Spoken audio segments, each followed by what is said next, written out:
Let's see what the stew has for us today. Welcome to the Gnomecast, Gnome Stew's tabletop gaming advice podcast. Here we talk with the other gnomes about gaming things to avoid becoming part of the stew, so I guess we'd better be good. This episode is brought to you by our awesome Patreon backers like the merciful Daniel Markwick, the bouncy Eric Bontz, and the captivating Bill Carter. Today we have myself, Ange, along with Phil and JT, and today we're going to talk about the communication options around RPGs and how it's changed over the years. You're going to get a fair amount of back in my day in this episode, but hopefully it won't be too painful. Before we dive into that main topic, though, I want to ask our let's get to know a gnome question. And so what I want to know is, how did you find your very first gaming group? Maybe not the first time you played, but your actual first group of players you consistently played with.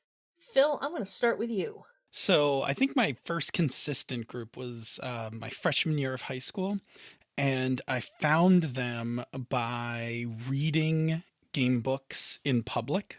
So I had just I had brought Marvel Superheroes Children of the Atom, the book all about the X-Men. Mm-hmm. I had just brought it to school with me. It was in my backpack, and I was like reading it before homeroom, and I was reading it at lunch, and just along the way, other kids were like, oh, you're into the X-Men, or oh, you're into role-playing games, and like very quickly kind of just was like, cool, you are too, and then boom, boom, boom, boom, and we were a group.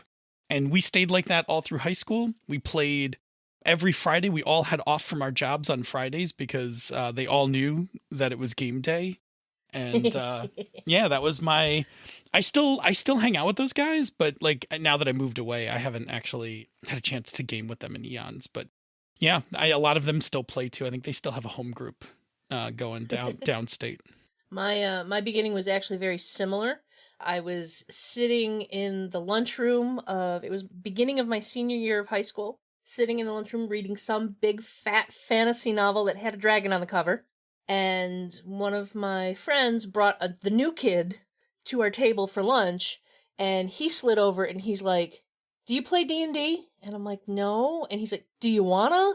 And I was like, yes. You do now. And, you know, he was kind of my first gaming group. I remember some of the people that were involved, but, you know, most of them were relatively transitory during our time of playing. So it was like there were a few central folks, but not a whole lot of cohesiveness. That didn't happen until I was in college. How about you, JT?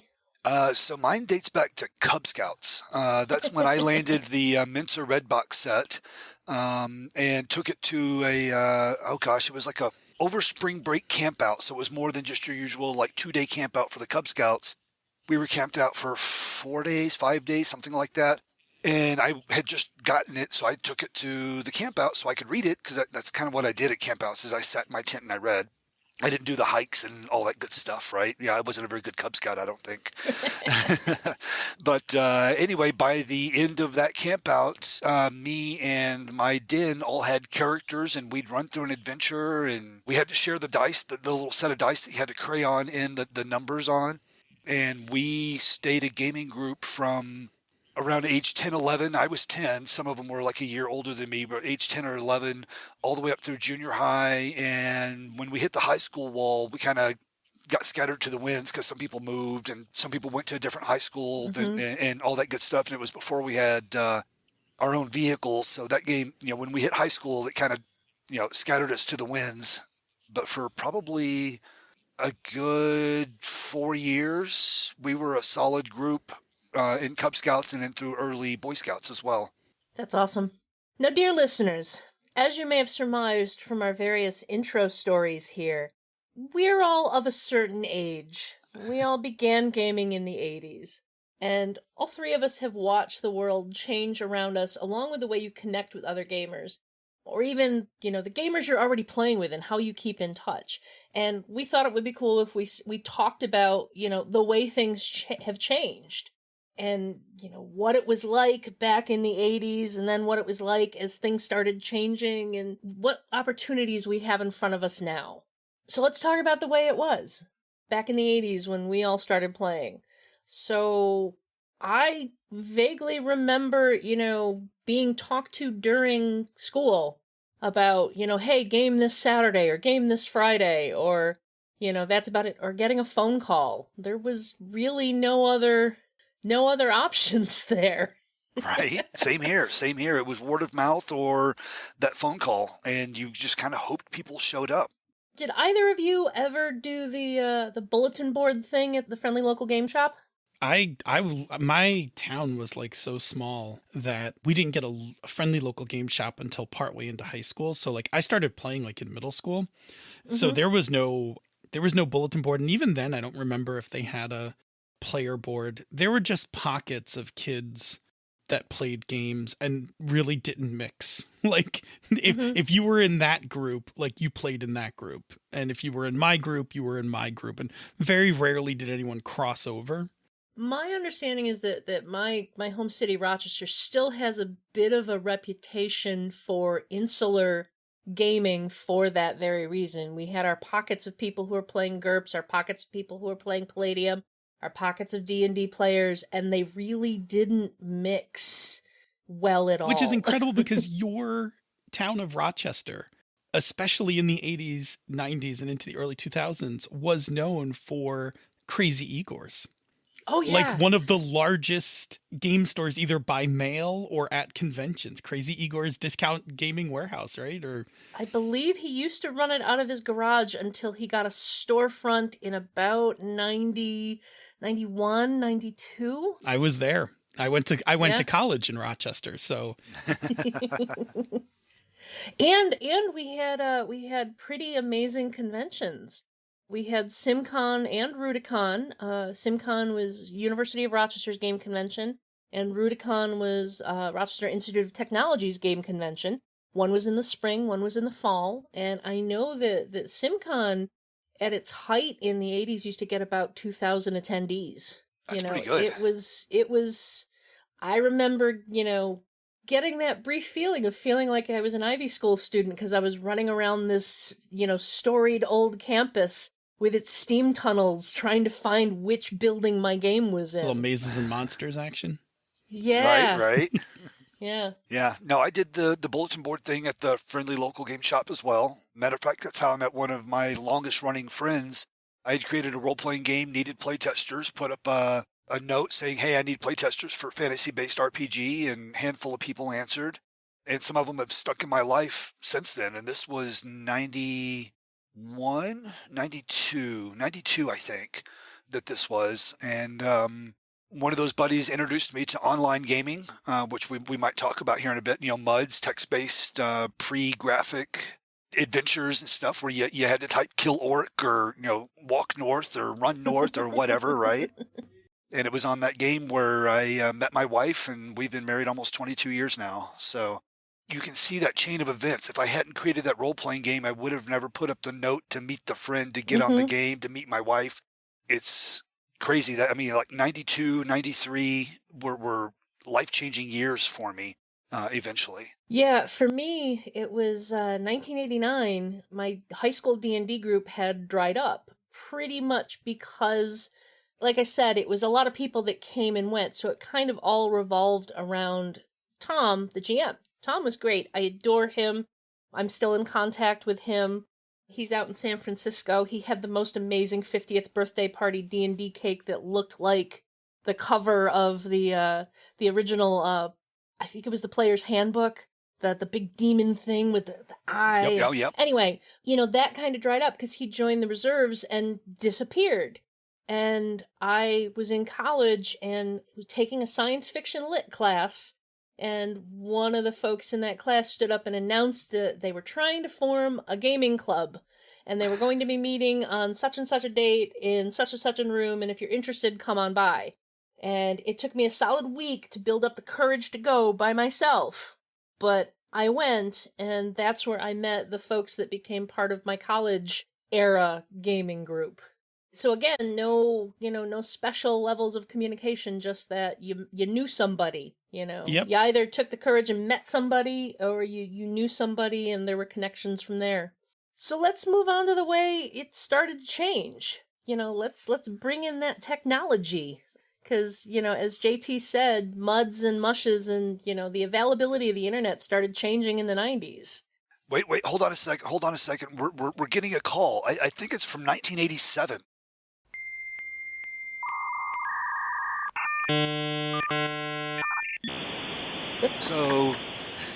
So yeah, way things changed in the 90s and 2000s. For me, I think the big change was BBSs, bulletin board systems, dial-up systems back in the day. You know, they were all typically local or regional. There were a few nationals, but hey, you had to call long distance, and that got pricey pretty quick.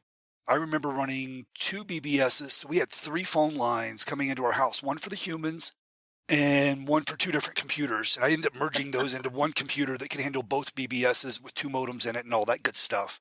But one was to kind of support the local gaming community, and not online gaming, but it was like that cork board at the game store type, message boards for people to coordinate games. And then the other was to support communication for the local shire. I used to be in the Society for Creative Anachronisms. And so I put together a BBS where we could stay in touch for who's going to be at fighter practice, who's going to this ceremony, who's going to this, that, and the other. So similar things, but two distinct different audiences. So I had 2 different BBSs at the time. How about you, Phil? Did you get into any of the BBSs or anything like that? I know you were a very well-behaved college student. Yes. And kept your gaming to your breaks. I did. I did actually. So I didn't get too much into BBSs. I was actually well-behaved in college. I didn't have a college group. I had a break group, right? So I played summers and whatever. So that was still my high school group.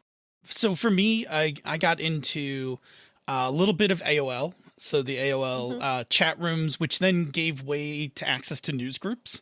So I was reading a lot of, I forget what it was, like Games RPG, like I forget if it was alt.games.rpg, whatever it was, but I think you just nailed it. Yeah. Yeah. So I was reading a lot of those, .cyberpunk, .d&d, whatever. So I did a lot of that. And then by the mid 90s for my own group, I would start them fairly frequently. I would start Yahoo Mail groups for organizing my games. So like one of my longer running games was a D20 Modern Heist game, and that had a Yahoo Mail group that was active the second we stopped playing all the way till the next time we were playing. Like we were emailing each other like all during work and stuff like that. Back when I had a position low enough that there were like gaps in my day where I was like writing code and like, oh, I'll just run this and see if it worked. And then while that's compiling, I'm like, knocking out an email to the group kind of thing. So I did a lot of metagaming, like outside gaming, like outside of the game. I did a lot of that via Yahoo Mail groups. For me, what happened is my college gaming group did not have endurance. We tended to revolve around one particular GM, and he had a little bit of GM shiny. He would run a campaign for about 4 or 5 sessions, and then either things weren't going the way he expected, so he'd flake out on it, or something new would come along that he wanted to try. And so we had this cycle of very short campaigns that died, little deaths all over the place. And, I still love those guys. I'm still, super close with most of those folks. But probably around 94, 95, we stopped gaming. Like I had not developed my cat herding skills to the level they are now. So I was not organizing the gaming group, and I certainly didn't have the confidence to GM at the time, so I wasn't doing that. And I ended up finding my gaming fix through mushes. And I played a crap ton of World of Darkness. But I don't feel like I played a crap ton of World of Darkness because none of it was in person. Right. It was all online, all mushes, so pretty much through the 90s, that was how I got my gaming fix. I was still buying the books, I was still reading stuff. I hated second edition D&D, so I kind of set that aside, but was very into World of Darkness through that time period. World of Darkness was like a big game changer. I think that up to that point, there were plenty of other RPGs that were like out at the time. I had tons of them, but there was something about, I remember coming home from college, and one of the guys in my home group had the White Wolf or the Vampire Masquerade book on like on their desk, and I was like, what is this? And like we like immediately were like, oh, we're playing this game. Like this is, and it had like a big transformative effect. There was definitely a time before I had seen a White Wolf game and then after.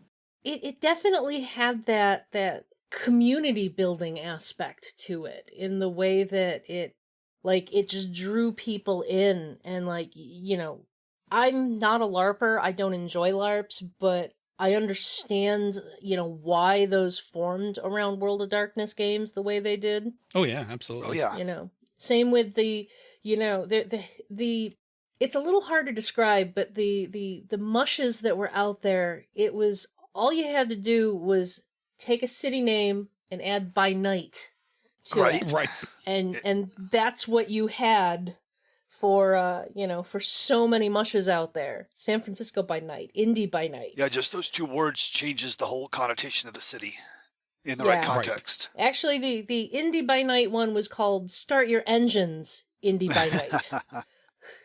Yeah, I very much had a Buffalo by night by the mid-90s when I moved to Buffalo and was running Vampire. I had a Buffalo by night, and there was actually a pretty big LARP scene. I was not part of it. I'm not a big LARPer either, but Buffalo was actually known for having a really big vampire LARP scene. Yes, I've known some Rochesterians that would make that hour trip to Buffalo for that LARP. Oh, wow. Over the years. So again, Rochester has this fractious nature to it, despite the wealth of resources we have here. I don't think they ever were able to get a LARP up and running close to what Buffalo had going at the time. There were little pockets, but they never quite got along well enough to form one giant robo LARP thing. Voltron LARP. Voltron LARP, yes. So going through the 90s, heading towards the 2000s, you also had the rise of the forum. I know that's where I got a lot of my information in connectivity during that period. And I know do you know when the Forge started, Phil? Forge was, I think, early 2000s. I remember lurking on it because I was intimidated as hell by it. Yeah. I actually had my own. Pro Boards was the big board provider. Like if you wanted your own forums, Pro Boards could host it for you. And I had like a 20 or 30 person Pro Boards that was basically like all my gamer friends. And, we had sections for general chat and, movies and places to argue. There were a lot of arguments. I had separate forums. Like I had separate boards set up for games that people were running so that they could chat with their group or play in between and stuff. Oh, I lived in forums through the late 90s. Yeah. Yeah, forums is one of the things I never really got into, even to this day, because they're not. Either if I turn on the alerts, the email alerts to say, "Hey, there's a new post, go read it," it's overwhelming, so I don't do that, and it's not a thing that I go check on a regular basis. I'm a member of 2, 3, 4 different forums, web-based forums, and they're just not on my radar for some reason. It's a blind spot to me. Yeah, I think the heyday of forums was probably very late 90s. Through towards the mid-late 2000s. And it was if you got the most out of it when you were checking it on a regular basis. Every 15 minutes. Right, yeah, on average. Another thing that started changing in the late 90s into the early 2000s was the MMORPG. And while it's not, while EverQuest and WoW and their are not necessarily directly related to the tabletop RPGs we play, they, one, wouldn't exist without tabletop RPGs. Correct. And two, connected so many people with similar interests. Totally. I started playing EverQuest, I want to say in 2000, and one of the guilds I joined, a bunch of folks were talking about this shiny new D&D version that came out, and we should totally play it. And when I got to meet them in person, I actually played 3.0 for the very first time and was like, I think I like D&D again. And we actually tried playing online. I remember us having some sort of website we could go to that had a map interface and we could roll dice, but there was no voice chat. You had to type to talk to each other. And we actually played a short campaign that way. You know, it was painful, but it was like that lit the spark back up in me that I needed a face-to-face gaming group. Did either of you have any early experiences with trying to play online? You know, in the 2000s? In the 2000s, yes. Here, so EverQuest was definitely on my one of my games that I played. I remember playing it when we lived in our apartment right after moving to Colorado. So that would have been 98, I think. Yeah, around there somewhere. I think EverQuest came out in 99. It might have been 99 then, yeah, because we were in that apartment for about a year and a half. So yeah, 98, 99, around there somewhere. And I had a horribly old CRT monitor that was mostly burned out. And I had a hack where I could turn the gamma way up so I could actually see what the hell was going on in the game. And then they patched the game and removed my hack, which meant I could no longer play the game without buying a new monitor that I couldn't afford at the time, so I just quit playing.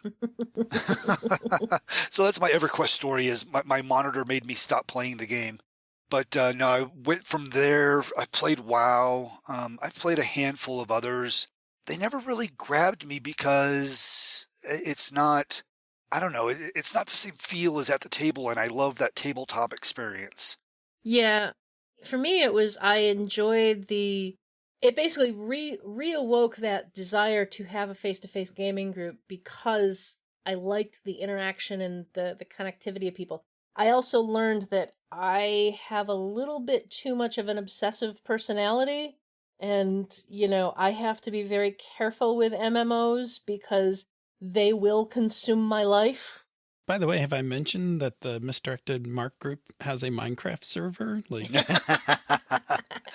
Is the information for that Minecraft server on the MMP forums? no, you patrons. It's in the Slack room. There's a Gotcha. There's a there's a Slack channel for the Minecraft group. So just become a patron of Misdirected Mark if you want to get in on that Minecraft action. You got it. Did you do any MMOs in the 2000s, Phil? No, I did. So I didn't. And the reason I didn't was I had one friend who got super into EverQuest, and he was in my gaming group. And then my gaming group was also like my peer group. So like all of our significant others were in that larger group.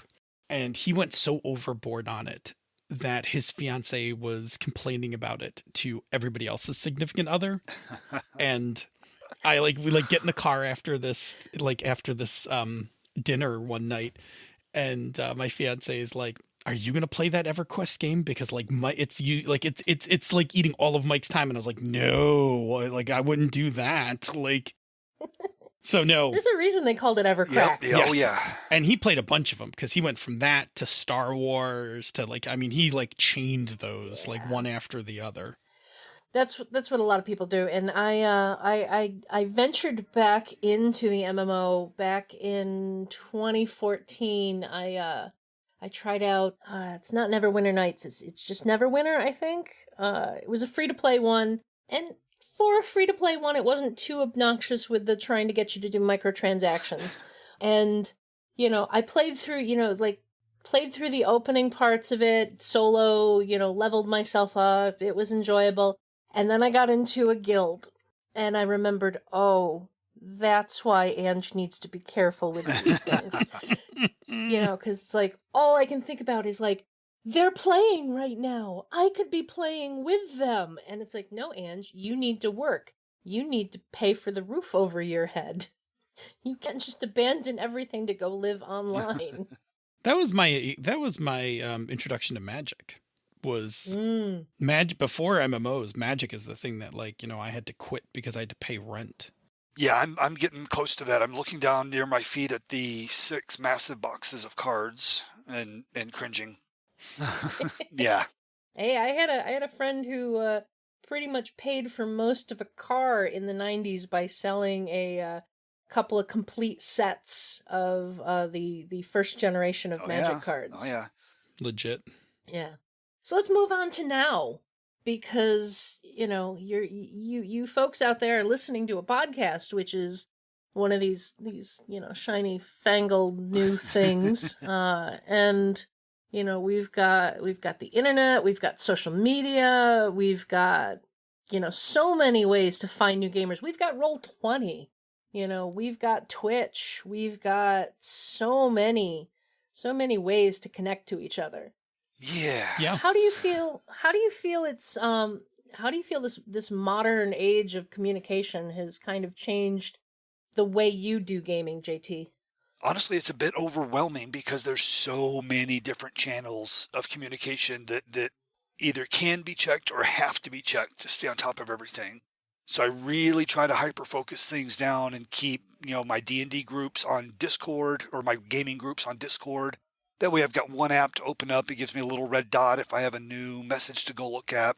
I'm looking at my web browser now. I've got 3 different pinned Slack channels for various things, which works well for me because it changes the little Slack icon from gray to white or red if there's a notification. As you can probably tell, if it's not in my face, I'm not going to notice it. So forums, Facebook notifications, unless I'm on Facebook, just don't work for me. But how has it changed things? It's made it so much easier. I mean, I sound like I'm grousing like an old man here, but it really has made things a lot easier between the games of who's in, who's out. Oh, well, this guy's out. He was the key player for the main character or for this plot arc that's ongoing. So let's pause that game for this week and play, I don't know, Battletech instead, or Ogre, or let's bring some board games and have some fun with those. Or maybe we fire up an alternate campaign that doesn't involve this guy who's out, or a one-shot, stuff like that. It's really helped out. How about you, Phil? Yeah, I mean, I've kind of standardized. I've now standardized everything. I tried every tool possible since like the mid 2000s, right? Since like the 2010s. I had done Google Sites to make customized customized websites for all my campaigns. I have done, I think, every communication platform possible. Like right now, I'm pretty much settled into Slack, which I got to before I got to Discord. So Slack is kind of my jam. And I do have a personal Slack instance that's like just for my gaming group. So we have channels open for all the games that are played, plus, kind of like our forum days, like we have channels for discussing other stuff. Google Calendar. Google Calendar is a must. Yes. That is, absolutely. Everybody in my group uses it. And so all of our games are scheduled on Google Calendar, like whose house it's going to be at, when it's going to be, because most people have those calendars shared with their significant others. So that keeps everybody in the loop of like where people are going to be when we're gaming, that kind of thing. Google Docs and Google Drive for sharing stuff out. Yep. That's always a must. Like I always have a Google Docs for rules, addendums, things like that. And then a Google Drive folder to put up, character sheet PDFs and all, like, any of those, any kind of digital assets for a game. Yeah, there's almost no excuse to not have your character anymore, because all you need to do is throw it up on Google Drive, throw the PDF up on Google Drive, and then just, oh crap, I forgot my notebook today. Yeah. Yep. And you've got your PDF you can grab for those emergencies. We actually had that happen last night.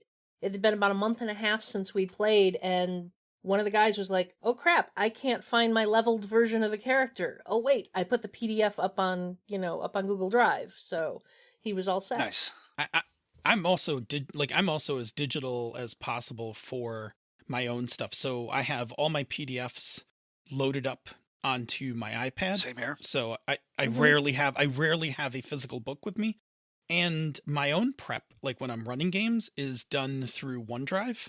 So I prep it at my desk, like on my Mac, like I'll sit and work on my notes or whatever for a game. Not that they're a ton of notes, but they're still notes. But when it's game time, it's my iPad. So I just bring out my iPad, open up OneNote. There's all my, there's my prep for the session right there. I still like having at least one physical copy of the book at the table, because there's always that, like, oh crap, I wanted to look this up, or I wanted to check this thing, and you can just, rather than having to hand over your tablet, you can just hand over the book. I do the same. I absolutely agree. I still have physical books for everything I run. But I do have the convenience, like, because I have it in PDF. If I'm going to a convention, I almost never bring physical books because I keep it light. But for game nights and stuff where it's just like, either my house or somebody else's house, I'm good. Like, I'll just throw books in a bag or something. The other advantage of PDF is, like, if I'm at work and I need to look something up, I'm just like, like open it up on, open up the computer, my phone, whatever, like quick check a rule, answer a Slack post or something like that. One of the things I love about now is the way I can stay connected to gamers I don't see all the time. Like, I have my regular group. I play with them pretty frequently. We're all local to one another. But I call them the invitational group. I have these folks I game with online every couple of months or so, and we play at Origins or we play at other cons we get together with. And I can stay connected with those folks. I can stay connected with my friends I've met through the MMP community, through the various connections. I feel like those relationships are stronger now because of the way I can stay connected, even if we're not in each other's spaces all the time. It's made having those casual once in a while groups a lot. It's made them possible. I mean, I agree totally. Like, I am, I have, because I have a number of Slack channels, I am friends with so many people that I know almost strictly through conventions, right? Like, I met them through conventions. I almost only see them physically at conventions, but I talk to them constantly. Yep. It's great. Like, in fact, that's how I went to Eric Bonce's, who's, who also made this episode possible. I went to his surprise 40th birthday party in Wisconsin because I'm still in contact with all those people and was like, cool, I'll hop a flight and bring in some games. Nice. Yeah. I really wanted to go to that. I just, I had already committed to going to Running Gag, so I couldn't, and it was the same weekend. It was good times. If there is a pain with this modern age and all the connections we have, it's that there's not enough time and not enough resources to be able to do all the things I want to do. Yes, agreed. Or play all the games we want to play. Correct. Yeah. Yeah, I need to not be, like, I'm looking forward to the next phase, which is closer for us as we have gotten older, which is when I retire. Right. And I'm like, and I have all these digital assets and a whole bunch of free time. Because now I'm later in my career. I have way less free time than I did when I was younger. But now, like, the connectivity, like, I'm planning on, like, I don't know, I'm gonna have like 2 or 3 running online games every week. Nice. Like, when I retire, like, the gaming's just going up. Like, I'm still waiting for somebody to establish that first gamer retirement community. oh, I'm in. Oh yeah. Any last words on, our modern age compared to how it used to be? It's way better. Yeah, agreed. It is so much better. I know the OSR looks, to nostalgia in the past for simplicity of gaming, but for communication and connectivity, this is good and it only gets better from here. Yeah. And I'll say as a last thing, it's like our modern age, the gaming community still has a way to go with inclusivity and diversity and all of this, but our modern communication opens up the doors so much farther than they were back in the 80s. It's like, you don't have, back in the 80s, it was these little insular pockets of people playing games, and like, it was hard to break into those sometimes. And while you can still have your insular pockets of gamers now, it's so much easier to like, well, I'm not getting in that group, so I'm just going to look over here instead and you can find other gamers of like mind so much easier. Absolutely. Totally. Yeah. And I think with that, let's get out of here. This show is funded by the Gnome Stew Patreon. You too can become a Patreon backer by following the Patreon link on the Gnome Stew website to the Gnome Stew Patreon. This ad brought to you by Mr. Peabody's Wayback Machine. No, we don't have the licensing for this, but that damn thing was pretty useful. And anytime you're feeling bad about the way things are now, not exactly being how they should be, you can hop in the Wayback Machine and take a look at how they used to be and realize, slowly but surely, things do change. If you're enjoying the Gnomecast, you'll probably like many of the other Misdirected Mark shows. Here's another one to check out. Train alongside fellow students Eric Farmer and Eli Kurtz in Jianghu Hustle. Eric and Eli make their kung fu stronger by watching wuxia films, then discussing how to apply their observations to game design. You can find all of us at gnomestew.com, at gnomestew on Twitter, and gnomestew on Facebook. Gnomes, where else can we find you on the internet? JT, go! jtevans.net is your one-stop shop for all things JT. And the top of every page is links to all my various social media, so that's kind of the easiest way to find me. Phil, go! You can always find me on Twitter at DNAPhil. And then you can check me out on the other podcasts I routinely show up on. As co-host of the Misdirected Mark, you can join us live Tuesdays, 8 p.m. Eastern, 6 p.m. the Queen's time. So you can hit that up on Twitch, or you can just catch us where you normally get your podcast. And you can always check me out on Pandas Talking Games with my other excellent co-host, Senda, where we mix a little bit of ridiculousness with a whole bunch of gaming info. And Just a little bit of ridiculousness? Depends Just a little bit? Depends on the night. And then, of course, you can always check me out at Encoded Designs and see what kind of stuff we're making and designing. And where do people find you on the internet? You can find me on Twitter and Instagram as Orikez13, though as always I will warn people Instagram is mostly just pictures of cats. So, okay, so do you guys think we avoided the stew this week? Yeah, I slacked John while we were on here. I slacked him and checked. Excellent.